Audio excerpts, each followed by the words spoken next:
Welcome to Folding Towels, a podcast for massage therapists with Jackie and David. If you are enjoying our episodes and want to support the production, consider buying us a coffee. Your contributions help us bring you more insightful discussions and expert interviews. Follow the link in the show notes or visit buymeacoffee.com/Folding Towels podcast to contribute, and thank you for your support.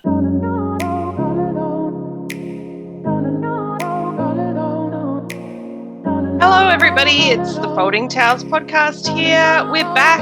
I'm here with David. Hi David. Hey Jackie, how are you? I'm really good today. How you going? Good. Your baby's back in town. Yes, she has been for about a week or so now. And I'd like to say that we're having a little break from sport, but we're not. We've gone straight into another one. The summer season is here.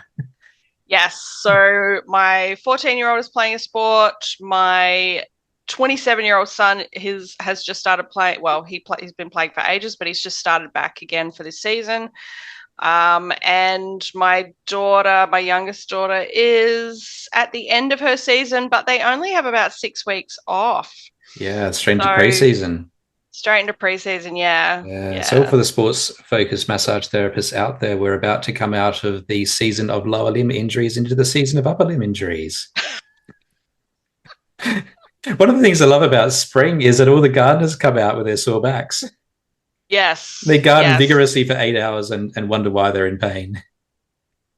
Yeah, that's my husband this week. I'm just waiting for him to say something to me. He was literally in the backyard this morning. Yeah. It's coming. Hey, guess what, Jackie? What, David? What's happening? We have another guest on the show. I'm so excited. We've had some amazing guests and we have another awesome one. I can't wait for this. And what is our topic? Who is it? What is our topic? You know it's dear to my heart. What is our topic?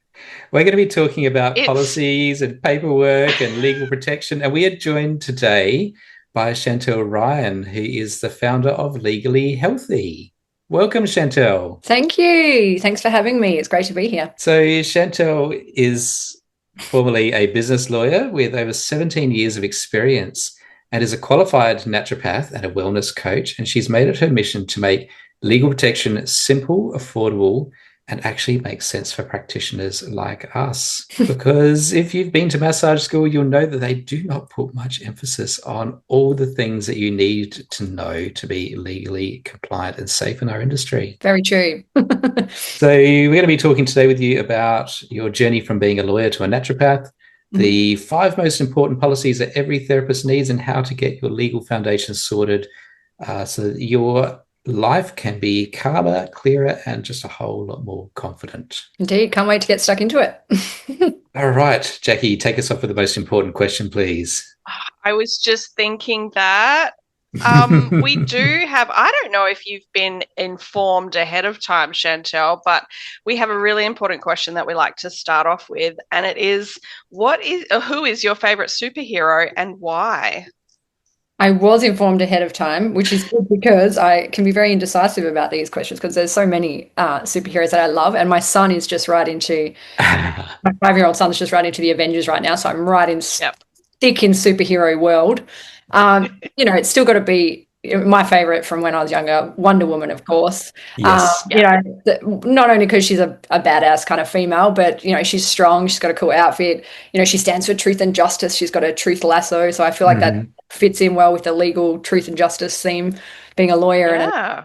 I just think she's super cool. So there's lots of other good ones, but yeah, I'd have to say she's probably still my favorite. Yeah. Does your son have a favorite? It changes fairly regularly, but I think Hulk is still number one. Okay. Yeah. One of my favorite photos of all time is of my son who's wearing an Avengers singlet over the top of a T-shirt, and he's gone to daycare one day rocking this singlet, and they've tried to tell him, you're supposed to wear your singlet on the underside of your shirt, and he's looked his carer straight in the eye and just said, well, who's going to appreciate it then? Well, that's true. The logic is flawless. Well, this year for Halloween, I've been requested to find him a Wolverine costume. So actually, just this morning, I bought him I found a Wolverine costume on Amazon and just purchased it just in time for because I realized it's October. It's October. Halloween's around the corner, so I was like, okay, need to get that sorted. So we've got a Wolverine costume. So don't think Wolverine's the favorite, but we already have done Hulk and we've already done Iron Man. So I think Wolverine's just the okay. flavor, to do for Halloween. So so yes, that'll be interesting. Yes. Awesome. Well, you've had quite a fascinating journey from practicing law to studying naturopathy, and now you're combining both the worlds through Legally Healthy. Can you walk us through those early days of your career and where you are today? Sure. Yes, this is a question I get asked a lot because it's a strange transition for, to get your head around. So how did you go from law to naturopathy, and then how did you end up blending the two? So kind of by accident blending the two. But so I started out my career as a lawyer. I worked in law firms in Perth, where I'm from. I moved to Melbourne, worked in law firms there, started out in commercial property actually, and I just hated the law firm environment. So didn't like, dealing with other lawyers, billable hours. It wasn't for me. So I moved in-house, actually moved to Sydney and moved in-house working for a company. So I ran a small legal team in-house, and that suited me a lot better in that I was dealing with, marketing teams, people in advertising, salespeople. It was just like, it was much better than just dealing with lawyers only. And the variety of work was really fun. So I got to do more like business style work, so doing contracts, keeping the salespeople in line when they're making promises they can't deliver, or getting involved with acquisitions, buying companies. So it was just really interesting. It was a really interesting time. It was more varied work, which I enjoyed, and I enjoyed that for a while. And then it sort of got to the point of like, is this still aligning with my values? Am I was missing this need to help people. And although it seems like a crazy jump to go from law to naturopathy, when I actually graduated from high school, I actually started human biology, and I wanted to get into natural medicine or somewhere, chiro, something like that, something within the health space. But I hated chemistry, absolutely hated chemistry. And being young, I just let that put me off. And so I quit that and really loved law shows at the time. I think Ally McBeal was around. I'm not showing my age. And I loved Ally McBeal, so and all those shows, and I still love all those shows, like Suits, in more modern days, Suits and all those legal shows. So I loved arguing, debating. I was always on the debate teams and things like that at school. So it was just, I just made a choice to switch into law. So I've kind of, when I went then from law to studying naturopathy, I've kind of circled back to what I was originally wanting to do. So even though it seems a strange jump, it kind of made sense to people that knew me at the time that had I'd wanted to kind of start out in health. I still had to do chemistry, obviously years later, but and I still hated it. But it's a year of chemistry or whatever it is, and then you sort of through it. But so I just went back to study naturopathy. And I did some health coaching as well. And I started a legal consulting business to kind of, keep my income coming in. So I just quit my job, started studying, and then, wow. Started my legal consulting business. I know, I was just like, yeah, I'm ready to go. I just had full faith in my ability to find my way somehow. Started my legal consulting business that kind of supported me while I was studying. And then while I was studying, as you mentioned, David, at the beginning of the podcast, I realized there is just not absolutely nothing, but very little about, running a business in general, but also the legal side. There's a little bit on TGA that we learned that was very confusing. Even for someone who has a background in law, I found that very confusing, learning about the TGA, trying to get your head around it. I was like, how are regular people that have no legal background supposed to understand this? And it's not very helpful, the website.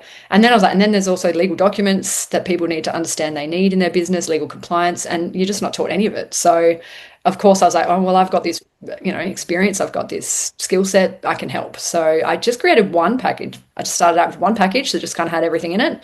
I did that while I was pregnant. And then I launched it, I think, after I just had my baby, back in 2020. And then it just kind of grew from there. It was popular. People I didn't know I needed all this, and it was affordable. Obviously, going to a lawyer is very expensive, so I kind of created it specifically for health practitioners and made it affordable for them. And from there, we kind of grew into doing more individualized, individual templates. So I still have some bundles. I have some individual templates, and then obviously from there, we've kind of added templates as needed and just taken off from there, really. So it wasn't intentional. I didn't intend. I wanted to leave law eventually. Yes. I just kind of back in. And actually, it actually was really nice for me because it brought my passion back into law. So I was kind of missing that space, and it was nice to be like, you know what, I'm using my skills for good. I'm helping these people that are trying to help people with their health, these bleeding hearts that, you know, want to help people, and I'm helping them to support, you know, protect themselves, reduce their risk, ensure they're compliant, build their strong foundations so they, you know, they can focus on other things in their business. So it's been really nice for me, unexpected, to kind of find that passion for law again, and I'm really passionate about helping practitioners. It's often said that the world of massage is an unregulated industry, which is not exactly true. We're unregistered health professionals.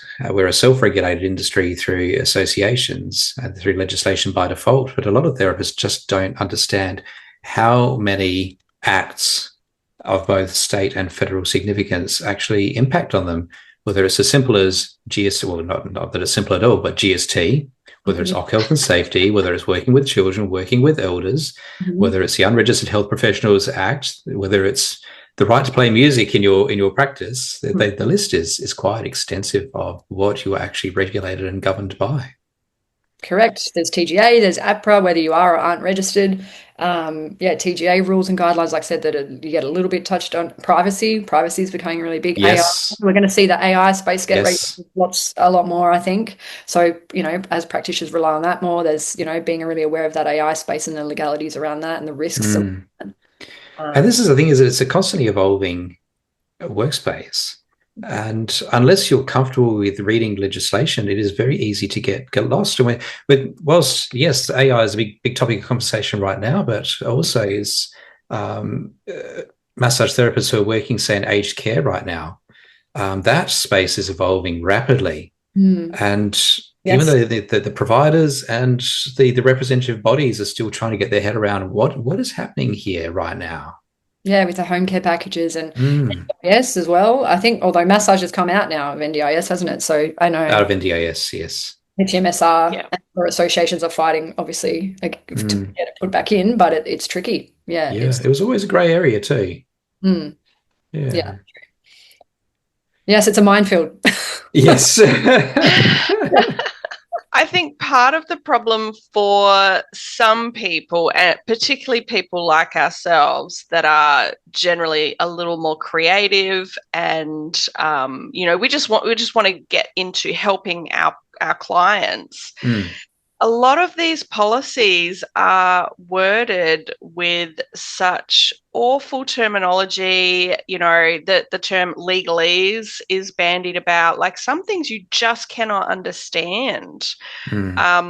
So I, for one, am really grateful when other people like yourself do you know, create these easy to read policies and things, because I know a few years ago when I was doing my taxes, you know, over the years, like tax, for one, as soon as you say tax, people just start to have a little bit of a meltdown inside and have a panic attack, because even just trying to understand what's on, you know, going through your ordinary tax regulations is just sometimes impossible to get your head around all that jargon and you know, important terminology. So I, for one, am like, well, thank you for doing that for me. Yes. I swear lawyers do that deliberately. It's like, let's just write it in such a way that no one can possibly understand it without a lawyer, you know, paying a lawyer to interpret it. So it can be really tricky to understand legislation, even if you are, you know, trained as a lawyer as I am. It can be tricky, and I think they deliberately make it that way, which is unfortunate. But you know, but that's where I come in to hopefully break that down. You know, educate practitioners on what they need to be aware of, and that's more what it is, just awareness around it. And I think you can find some things that help explain and break things down, like you said, Jackie. You're not expected to know legislation, you're not expected to go trawl through the legislation, but definitely have those resources, like my business. You know, I write guides all the time, blogs and that, to kind of break things down easily, let people know what they need to know. But yeah, you just need to find those resources where you can go, right, who's on top of this, who can I follow if something comes out, to keep me updated. And, you know, even TGA and things like that, just staying on top of their kind of what they're kind of focusing on and what you need to know. And your associations obviously should have some policies and things like that they, you know, and should be able to guide you on certain things as well, and get that advice if you need it broken down. But But yeah, it can be a bit of a minefield if you're not aware. But yeah, it's just bringing that awareness. It's not too scary. People are always really scared of law. And as you said, Yeah. tax. God, I'm scared of finance and tax as well. Lawyers and finance don't go well. Yes. But there is tax lawyers. I don't know how that happened, but they're a special breed. It's all just about education and not making it too scary. And that's where I hope to help practitioners too, is to say it's not that scary. Don't bury your head in the sand about it. It's best to be aware and just try and protect yourself. Do what you can to comply, and protect yourself and just make yourself aware. You don't need to be too scared, I guess, is the thing. Yes. Yes, a lot of us, as Jackie was just touching on before, a lot of us are solopreneurs, run small clinics, or we work solo from home. Mm-hmm. And the passion is about being hands-on and doing, and this is why we train. We train to do massage. Like I don't want to write documentation. And the consequence of that is that many practitioners out there would just have nothing written down. And chances of something going wrong for them is probably pretty low. There may be something that pops up, but really, there will come a time when some of us want to grow.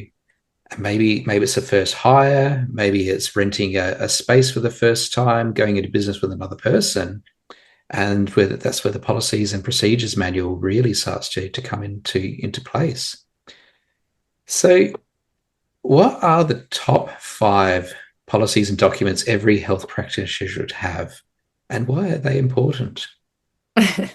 Yeah, it's a good question. And look, there's a few key ones that I think, and I get asked this question a lot. So I offer a consult service and I get people often call. They've looked on my website. They're like, yeah, but what do I actually need? Like, what are the, there's lots on here. I think I know, but can you just tell me? So I get asked this a lot because people don't know. And it is kind of a minefield, and they go, oh, do I need this? Do I need this? What do I really need? I don't want to have all of it. I just want to know the essentials. Look, the essentials, it comes down to, you need to be legally compliant. So you need to know which ones are legally, you have to have, and then obviously ones that are good to have, right? So in terms of what you really need to have, like privacy policy is number one, because, there is, as health practitioners, we handle health information. We collect and manage people's health information, which the government considers to be quite sensitive personal information, which it is. Rightly so. So we, all health practitioners that collect, or all businesses that collect health information are subject to the Australian privacy principles and laws and regulations. And part of that is having a privacy policy. And the fines for that are quite big. And as you said, the risk might be low, okay? They don't have, the capacity to check everyone and fine everyone. But if it's something you can just have, and look, people expect to see a privacy policy as well. I think with a lot of the breaches and hacks that are happening to these big companies that shouldn't be happening to, they've probably got the, good things in place where hacks shouldn't be happening. It's, it is happening a lot more now to small businesses too. And small businesses think it's not, but it is. I think about 60 or 70% of hacks are actually small business, and it can be devastating. So, and the first thing the regulators will look at, do you have a privacy policy in place, and are you doing the right things in terms of protecting people's personal information? So it's a quick fix. You can put that policy on and obviously have the right things in place in terms of how you're handling information, password protections on your computer. If you have files, make sure you're locking them, not giving access to everyone. So there's those common sense sort of things. But in terms of documentation, having a privacy policy is required legally. And that just talks about how you manage people's personal information. So that's one you definitely want to have.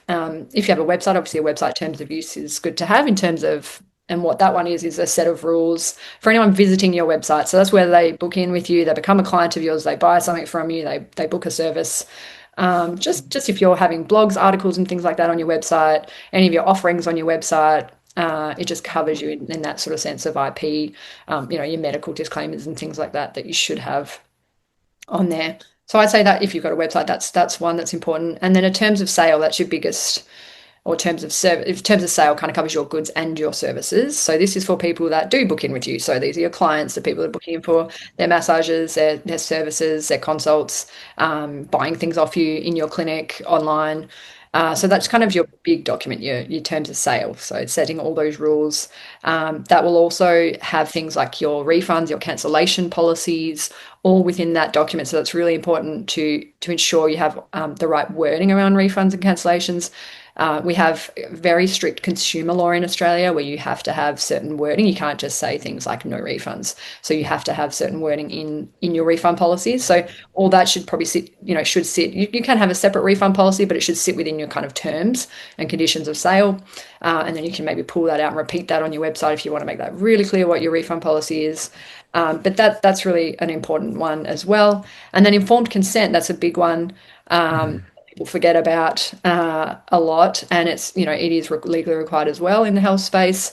How you document that is kind of up to you. I do it as I obviously have a template, and I do it as a document because I think it brings it front of mind to sort of go through that with your client, what the treatment is, what the risks, the benefits are.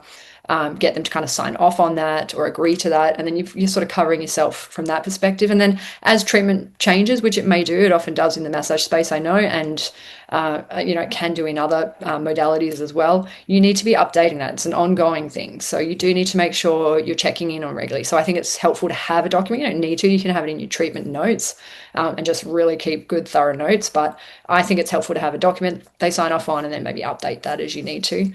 So how many is that? Where are we at? That's 4, I think. Yeah. The fifth, I would probably say, it depends. There's lots of little ones that are helpful as well. Like if you're writing article and blogs, it's good to have those disclaimers, just being careful what you're saying. People can just read a blog and sort of rely on it, go take action. So, having those disclaimers to say this is general advice only, go see a practitioner before you are doing these things. And that could be even videos showing sort of different massage techniques or things people can do at home. I think having, any kind of, whether it's a what do they call it, vlog or sort of thing, or an article, I think covering yourself at, general, go see a practitioner. So I think that's important too. And AI, I'm throwing in a 6th one here, but I think AI, we're going to see that become really, obviously it's used a lot for content creation and things like that. I think people need to be really careful in and around like too much reliance on AI, being careful it's not very accurate. So just being careful the content you're putting in there, and also like the privacy risks, like what you're putting into AI, people's personal information, you need to be careful around that. So I think in terms of how you use AI in your business is going to be really important. I know for consultations, people are using things like Heidi Health and things like that. I use it myself, it's great. But making sure you're getting consent for that. So I think like an AI use policy is going to be really important in business. And I've got a template on that. That was really popular when we launched that because people are using AI a lot, and it's giving your clients and people dealing with you transparency on how AI is used in your business. So I think we're going to see that. I wouldn't say that's the number one you need to have now, but I think it's going to be really important to have, in the future, if not already. So I think those ones will sort of. It's definitely starting to become a very hot topic at the very minimum currently. Yeah, and it's helpful. Like it's useful. I think it can save you time, help you with creativity, things like that. But you just do need to be aware of the risks. You do need to be aware of what you're inputting into that, then what it's spitting out. There's copyright risk. It's a whole topic on its own, really. The AI and how we can use it in a safe and ethical way and reduce our legal risk as well. And then the documents you want to have in place in terms of AI use. So it's a new and evolving sort of space, but it's quite interesting for me as a lawyer to sort of see how that evolves, because there's a lot we don't know yet, and it's not a lot of regulation around it yet either. So we're interesting to see how that space evolves. But I think it's just practitioners, again, being aware of the risks and watching that space as well. I have a question maybe that might follow on from this. I'm just wondering if you can see this might be an oxymoron, but can you see any legal blind spots in our industry? Maybe AI is a little bit of a one, but is there anything that springs to mind? Yeah, definitely. Yeah, that's a good follow-on. Definitely the overuse and reliance on AI and the issues there. So we've touched on that. I think one thing I definitely see is people using random documents from online. So you said, I think, David, you mentioned it, some people just don't have anything in place. And that's right. People just have nothing in place. They don't know, what they need to have in place, so they just have nothing. But then I also see on the flip side of that, people copying other people's documents, grabbing things from the internet. And a lot of what I see is like, Californian law or something like that, because people don't know where they're borrowing it from. They don't know if it's drafted by a lawyer. They don't know if it complies with Australian law. A lot of the time it doesn't. So you do need to be really careful if you are using documents, that you're using the right thing, because you could say the wrong thing within those documents and make it worse for yourself, or you're almost better off having nothing. So I do see that of like, it's great if people want to cover themselves, but if you are going to do that, you should, put some investment into doing it properly, because it's part of your insurance. Having your legal documents, you should think of it as insurance. It's part of your risk management. I know people want to keep their costs down, especially when they're starting out. But you've got to see it as part of your foundational, it strengthens your foundations of your business. So you can just focus on what you're saying, Jackie. You just want to go out and massage, you just want to go out and, help people. That's what you've trained for. What's all this business stuff? But businesses fail because they don't look into not legal stuff. Obviously marketing, you've got to know sales. All of a sudden you trained in one area and you have to know all this business stuff, but you need to train yourself in areas of business that you're not good at in order to succeed. And likewise, you need to protect your business. So once you're building and you're scaling and you're growing, you need those strong foundations. And as you said, once you start hiring people and, maybe you want to like partner with someone, if you don't have those strong foundations in place, you have to start again. You have to start later. And that's fine. I see lots of practitioners that haven't, for 20 years they've been practicing without anything. And then they come to me and like, oh, now I've had this issue. And now I put it in place. And you don't want to wait to have an issue or like cross your fingers and hope you never do. It's good to have those strong foundations. Then as you grow, you can keep those foundations, you can build upon them, and then focus on what you need to focus on, because you feel a bit more comfortable that you've reduced your risk, you've protected your business, you've protected your, yourself, your livelihood, because you can, once you do have legal issues, they can be really expensive. You got to, it is, the risk is low, absolutely it is, but it's not completely, not there at all. There is definitely risk, and you do need to be careful, and building those strong foundations. But the missing sort of documents, copying other documents that aren't right, that aren't compliant, that kind of can get you into trouble. Definitely breaching like TGA advertising rules. People are always doing the wrong thing because they don't understand that area. So getting yourself, across that a bit more and learning about that, just in a basic sense, like what you can and can't do. So even like, for example, endorsing, I see it all the time, particularly with naturopaths, but it would be across all modalities, is endorsing certain brands of therapeutic goods. And we're not allowed to do that as health practitioners. You think even on social media, if you're massaging, for example, and I don't know, you might recommend a therapeutic good for muscle soreness, recovery, etc. If you're recommending a certain brand, you love Designs for Health magnesium or whatever, a certain brand, you actually can't talk about that. You can say, hey, magnesium, great for sore muscles, great for recovery. Creatine, we love this for, sports athletes, things like that. But you can't say, I love Biomedica's brand, or I love this. And even if you have it in the background on a social media post, if I had like I'm talking about magnesium generally, but then I have some products in the background that are therapeutic goods, I can be in trouble as a health practitioner. So it's a very little known fact. People don't know that. And also giving personal testimony about products too. So if I would say, I'm Chantel, I'm a naturopath, and I've used Designs for Health myself on my son or whatever, that's me giving a personal testimonial about a product as a health practitioner, because people are more likely to listen to me because I've got the knowledge, I'm a health practitioner, so there's more risk. Which is crazy in the time of influencers and people online just spruiking all kinds of products, that it's so strict on us. And this doesn't limit you, just to be clear, doesn't limit you when you're in a consult with a client and you're recommending products, because obviously you will recommend certain brands that certain brands you like, and you'll personalize to the client, etc. So you can obviously then recommend things, but advertising and doing your socials or talking about certain brands and advertising certain therapeutic goods, it's a big no-no. So I see that too, a lot of and people supplying things that aren't on the Australian Register of Therapeutic Goods. Lots of people make up their own things and just supplying and doing things like that. So see that a lot. Going to the markets and having your own blends and stuff. And look, the risk is low. TGA can't enforce it on everyone. Can't enforce. That's why it's good to watch TGA and see what they're enforcing at the time, what they're really focusing on. Make sure you're not doing that. But lots of people just, as we've talked about, TGA is such a big area and it changes a lot as well, what they're focusing on, what the rules are. And so, knowing those restrictions is really important. But I see that a lot of people making the mistakes there. Mm-hmm. Yeah. Years ago, I had the ambition of making my own massage product and trying to sell that. And I did approach TGA and they did put the fear of God into me. It's like, it's too hard. There's money to be paid. I'm not willing to pay that money. It's too hard, and at the end of the day, I'm not prepared to take that risk either. Whether it be it goes off or it changes consistency or something happens, is quality control issues. It's too hard. Yeah, and I think you can make, there is like some exceptions, obviously, to that rule. Obviously, if you're using things up within the consult, like if you're making up a certain blend for a certain client, up in that session with them, I think that would be allowed. But there's certain homeopathic things you can do. But yeah, if you make up product for a client that they go, like a herbal medicine, obviously you can do that for that client, and it's okay. But yeah, make up your own things, just selling it broadly to the public. Yes. TGA approval, yes, they would have put the fear of God for sure. And it's really TGA Nicknass. Yeah.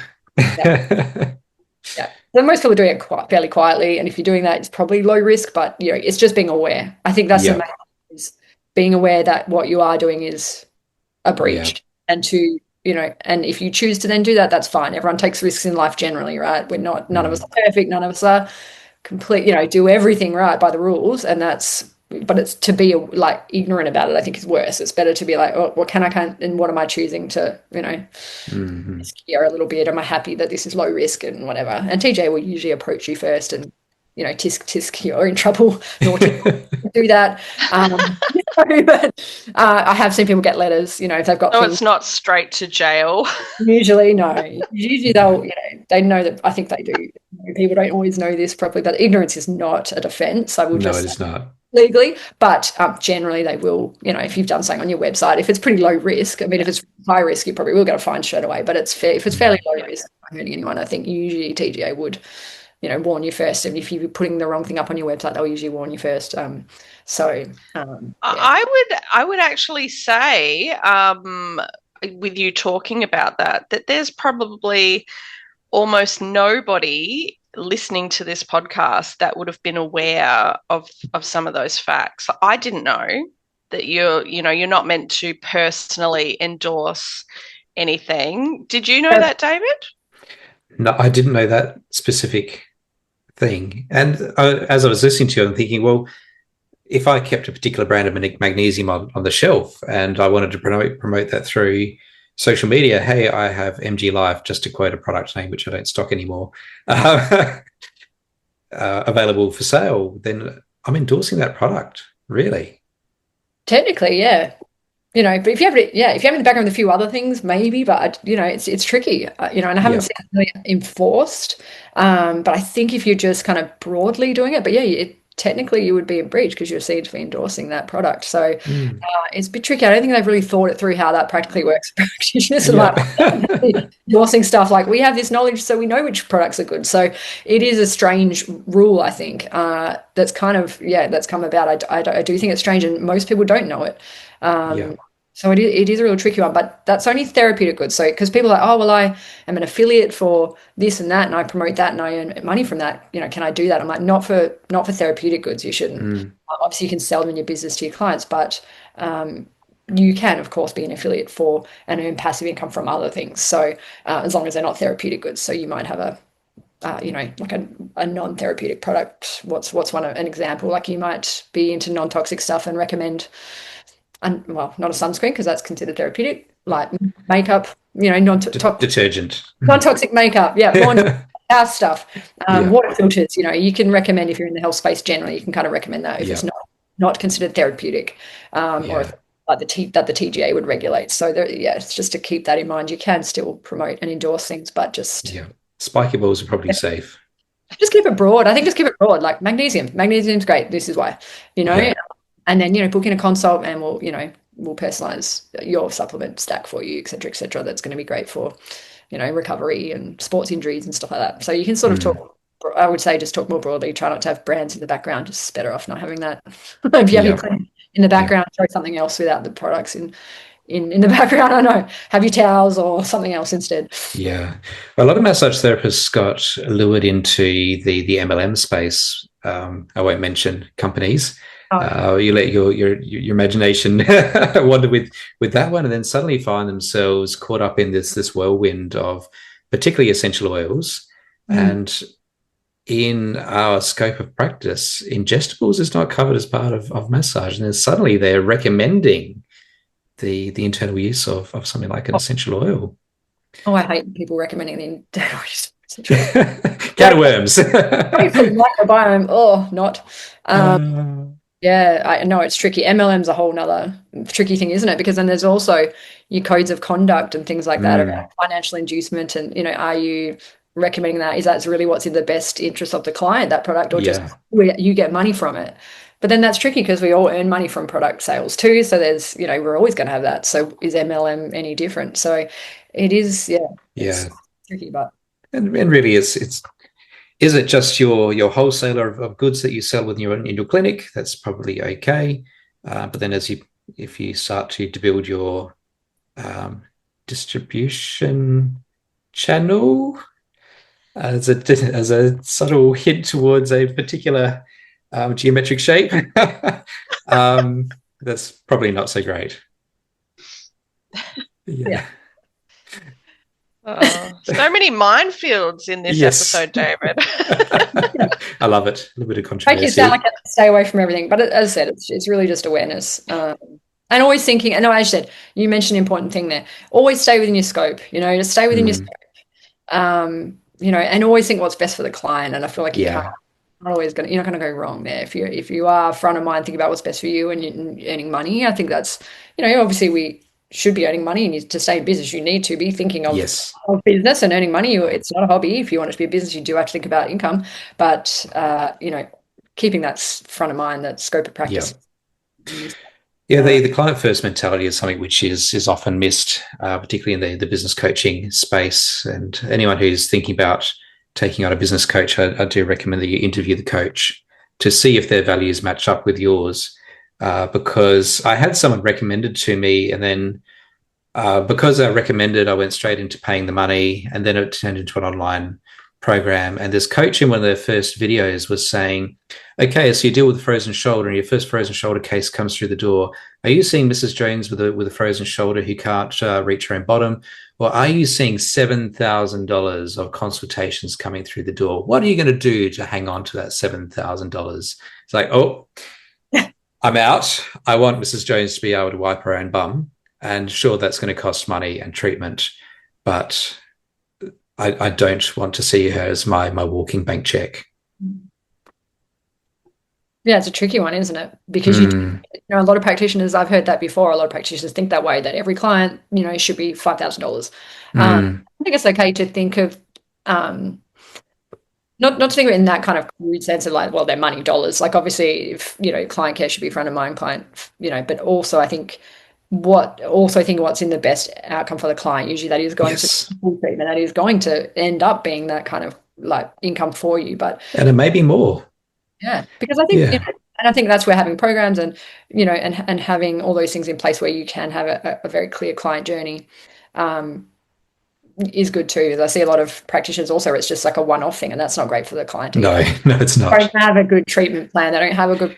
There's a happy medium in there somewhere. Yeah, there is a happy medium in there somewhere for sure. Yeah. And we will have a episode coming out shortly about rebooking and the ethics of rebooking. And the word rebooking is not a dirty word. Oh, good. Yes. Good. So to circle back to Legally Healthy, and you have already talked about this a little bit already, but I'd love you to expand a bit more. What does your service offer? How do you make legal protection more approachable for practitioners who would rather be treating clients rather than reading contracts? Yeah, so hopefully I make it easy for them in that sense, because I know people don't find legal stuff very interesting or sexy part of the business. They'd rather be spending money on more courses and business coaching, and that's great. So that's where I try to make it very easy. So Legally Healthy is, we provide ready-to-use legal templates. They're written for health professionals by a health professional and lawyer, myself, and it's just to cover all the essentials, what they do need, those consent forms we talked about, the website documents we talked about, potentially the AI, obviously if they're scaling, the independent contractor agreements, employment agreements, you do need to have, be thinking about those documentations for those relationships, podcasts, as we've talked about, retreats, things like that. So any kind of services goods or services they're offering within their clinic, having the right legal documents in place for that. So we also have a blog, obviously, where there's lots of guides and, blogs around certain areas that affect health professionals. So they're in plain English. I think Jackie mentioned the legalese, and yes. So I do pride myself on trying to make the legal stuff less jargony and more just plain English. At the end of the day, legal is all about just compliance. Make sure you're saying the right things you need to cover yourself, reduce your risk, reduce misunderstandings between yourself and the client, make it really clear the obligations on the client, what you're providing, what you're not providing, the limitations, and then if something goes wrong, how do we handle a dispute, things like that. So the idea is they are in plain English. They're tailored to Australian law, so you're not just getting something off the internet that's maybe Californian law that doesn't apply. And they're very easy to fill out. So I have a cover page on each template that explains kind of what it is. So when we talked about the privacy policy, it'll say what it is, why you need it, so they can understand that, and then how to fill it out to customize it for your business. So you're not having to draft the whole document yourself. You just fill out the bits you need to for your business. You leave all the legal wording as is,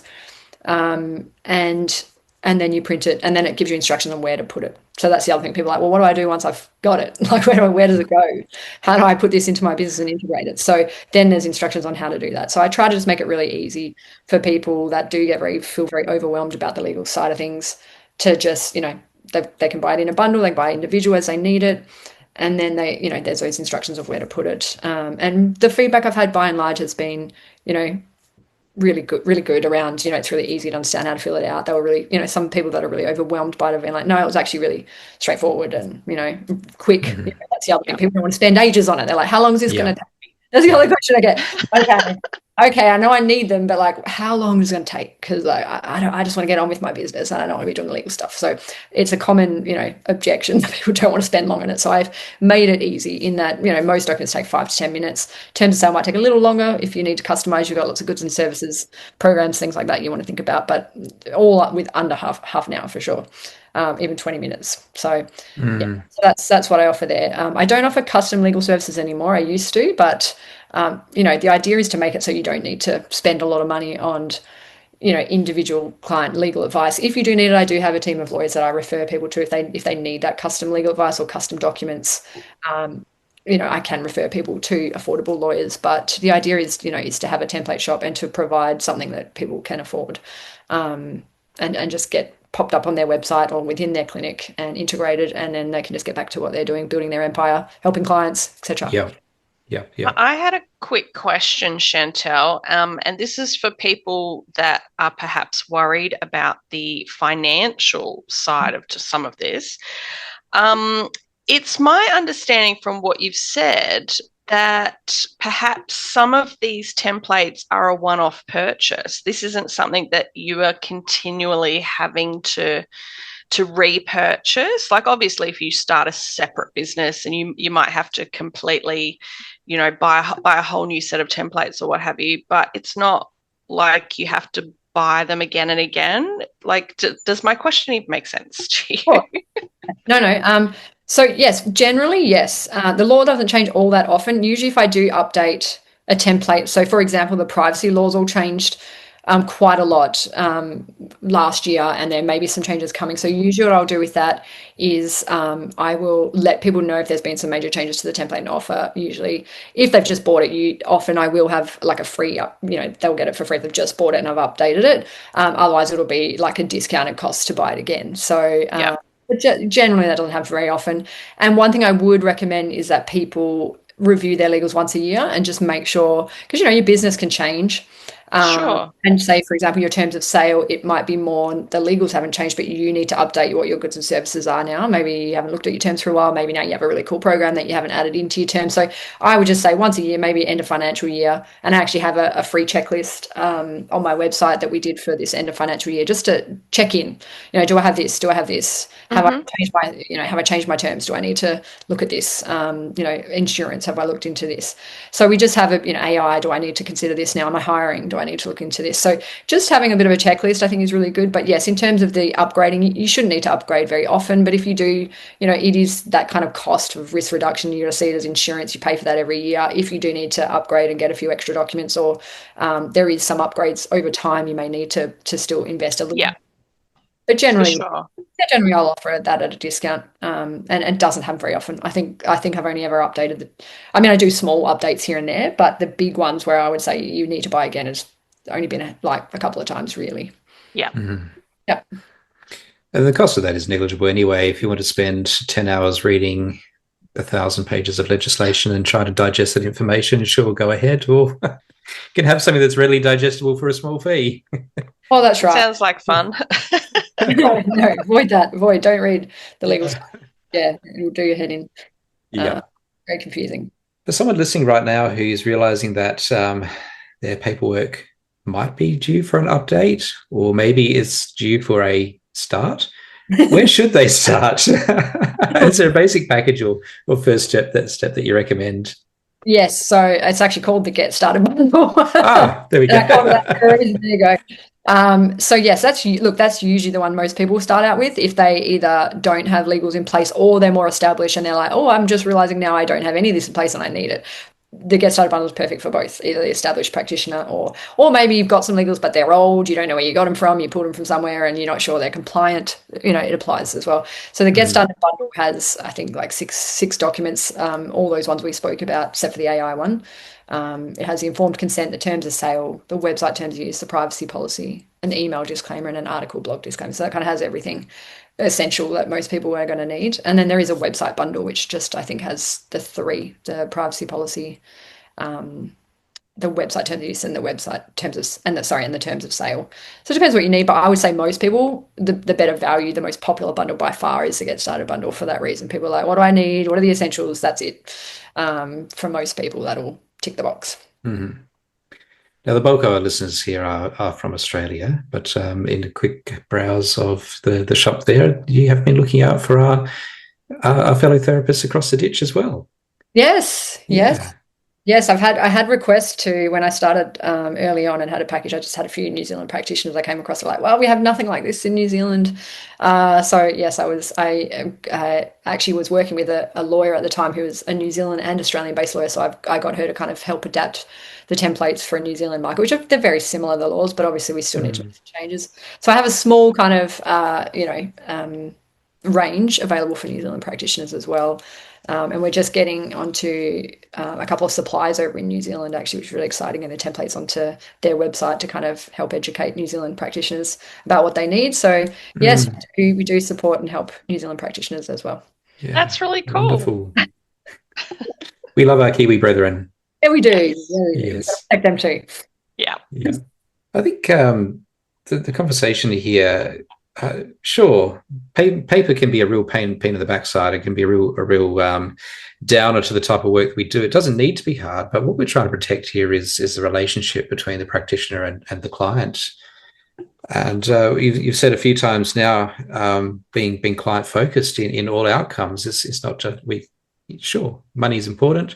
We're all entitled to a fair income, but that should be done fairly and within compliance, within the realms of our scope of practice. And this is just one of those steps towards maintaining that healthy client practitioner relationship. It is, and I think it also supports kind of consistent boundaries with your clients too. And just makes it very clear, and I think it also helps you makes you look a bit more professional and credible, not only reducing your legal risk and complying with the law, which is required, but yeah, it just does help with your client relationship. And the issues that I have seen of practitioners getting in trouble, it is always the ones that don't have the documents in place, because they will get those typical clients that want a refund, want to cause problems, and they've got nothing. And they'll look for that and be like, oh, you've got nothing there, I want a refund, and they'll have to just give it because they've got nothing to fall back on. And I think because people don't like the legal stuff, having those terms in place, it takes the emotion out of it for the practitioner to go, well, these are my terms, you signed up, this is my refund policy. And because practitioners get all overwhelmed about it, or can do, and get stressed about it. That's something when you just say, that's my policy, you've signed it. Yes. Well, done. So I think it does. It's like Angela from the pandemic. Do you remember when everybody was working at home? And you could blame it on the assistant, Angela or Stacey, whatever his or her name was. And, it was just, Angela's left all the coffee cups all over the house again. Do you remember that? I can't say I ever did that, but I still work from home, so and the coffee cups do still get left around, so maybe it is that. Yeah. But you're right though. It takes the emotion out of it, and it's well, this is the business policy. This is what the business manager has decided. This is what the owner has decided. Whether that's you or not is irrelevant. It takes all that personal, emotional stuff out of it. It's like, well, this is how we run our business, and this is what we will do. Yeah. I think people forget about that. They're very attached to their business. They are those solo practitioners mostly, as we said.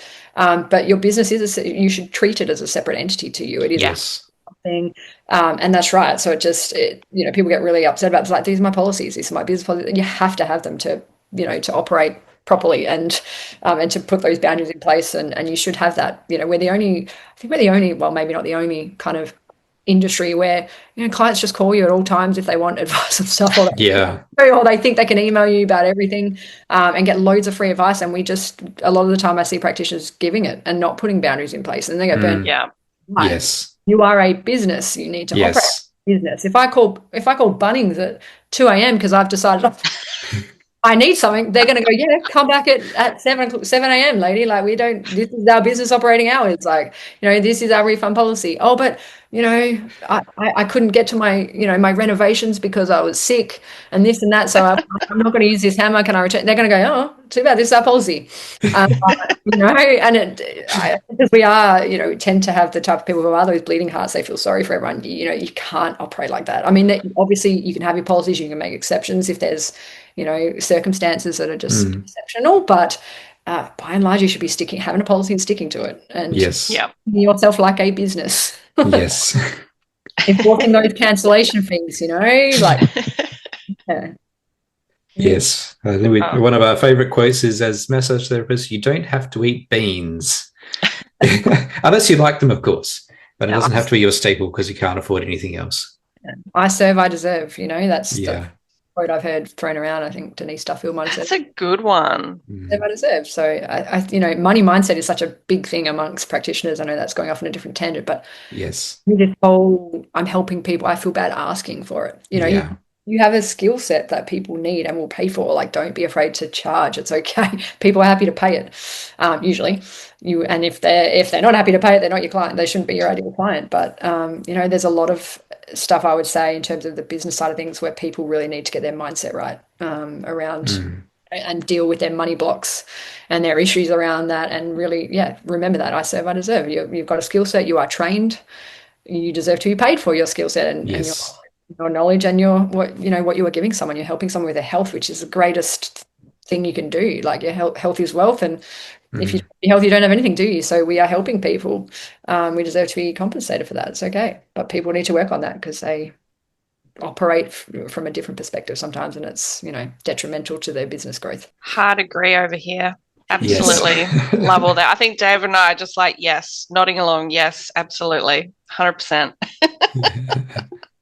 Yeah, maybe get someone on your podcast talk about that money mindset. Yes. That's a great idea. Why haven't we thought about that yet? We have loosely. We've talked about fees and charges a few times, and not feeling guilty about charging it at your worth, and how to increase your prices without feeling dirty about it, and all those types of things. We're working on money blocks. Yeah. So I think what we've talked about today is that being legally compliant and legally healthy, this is really highlighting that protecting our business just doesn't have to be expensive or scary. It can be empowering. So if you have found today's episode has made you realize that your own policies might be due for a bit of an update, maybe they're absent, then you can head over to legallyhealthy.com.au. You'll find templates, guides and plain English resources specifically for health and wellness practitioners. And the link to legallyhealthy.com.au, if you can't type that in yourself, it will be in the show notes, including how to connect with Chantel on social media. Thank you so much for joining us, Chantel. It has been a delight chatting with you, and eye-opening as well, I have to say. Oh, thank you for having me. It's been a pleasure being here. As you can see, I'm pretty passionate about educating practitioners and out there legals, and I love when people are like, I did not know that. Yes. I get that every time, so it's great. I get to have that. And now that you do know it, what are you going to do about it? Exactly. Yeah. Now you do know, here's what you need. Yeah. Yes. You don't want to just like shock people and then be like, well, there you go. And I've got nothing for you. But, it's okay. We've got a solution. We've got things you can do to protect yourself if you had no idea. And it's okay if you had no idea, because most people Yes. Correct. And if you haven't been caught, it doesn't mean that you won't, but you can do something about it now. Yeah. Absolutely. Yeah. Yeah. Even just know that it exists and go and educate yourself and be aware, be more aware. That's Well, if you have found this episode helpful, you can help us to keep the podcast going by supporting us at buymeacoffee.com/Folding Tales podcast. It's a small gesture that does help us keep on creating these conversations within the community. You can support us by heading to Instagram and looking up the Folding Tales podcast. Same on Facebook, where you will find links to this podcast and more. Our website, foldingtalespodcast.com.au, with an article to this and most of our episodes, maybe not all, but most of them, are available for your access to. Thanks, everybody. We'll see you next time, I guess. See you at the next one. Thanks for joining us, Chantel. Thank you. See you.